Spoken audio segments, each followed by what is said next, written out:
ಕುರ್ಚಿ ಕಾಳಗ ನಡುವೆ ಸಿಎಂ ಡಿಸಿಎಂ ಸಭೆ ಕೆಲವೇ ಕ್ಷಣಗಳಲ್ಲಿ Siddaramaiah DKShi breakfast meeting CM ನಿವಾಸ ಕಾವೇರಿಯಲ್ಲಿ ಹೈ ವೋಲ್ಟೇಜ್ ಚರ್ಚೆ ಹೈಕಮಾಂಡ್ ಸೂಚನೆಯಂತೆ ಬ್ರೇಕ್ಫಾಸ್ಟ್ ಮೀಟಿಂಗ್ ಒಂದು ನಿರ್ಧಾರಕ್ಕೆ ದೆಹಲಿಗೆ ಬನ್ನಿ ಎಂದಿರುವ ವರಿಷ್ಠರು 9ಕ್ಕೆ ಬರದೇ ಇದ್ರೆ ಸಿಎಂ ಡಿಸಿಎಂಗೆ ದೆಹಲಿಗೆ ಬರೋದಕ್ಕೆ ಬುಲಾವ್ ಆಂಧ್ರದ ಭೀಕರ ಅಪಘಾತದಲ್ಲಿ ಕೋಲಾರದ 5 ಬಲಿ 2 ಕಾರುಗಳ ಮಧ್ಯ ಡಿಕ್ಕಿಯಾಗಿ ದುರಂತ 2 ಮಕ್ಕಳು ಸೇರಿ 5 ಸ್ಥಳದಲ್ಲೇ ಸಾವು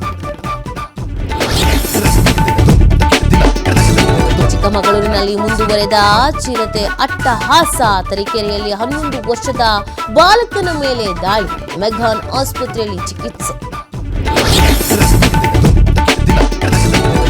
ದಿತ್ವಾ ಚಂಡಮಾರುತಕ್ಕೆ ತತ್ತರಿಸಿದ ಶ್ರೀಲಂಕಾ ಧಾರಾಕಾರ ಮಳೆಯಿಂದ 80ಕ್ಕೂ ಹೆಚ್ಚು ಜನರ ದುರ್ಮರಣ ನಾಳೆ ತಮಿಳುನಾಡು ಕರಾವಳಿಗೆ ಅಪ್ಪಳಿಸಲಿದೆ ಸೈಕ್ಲೋನ್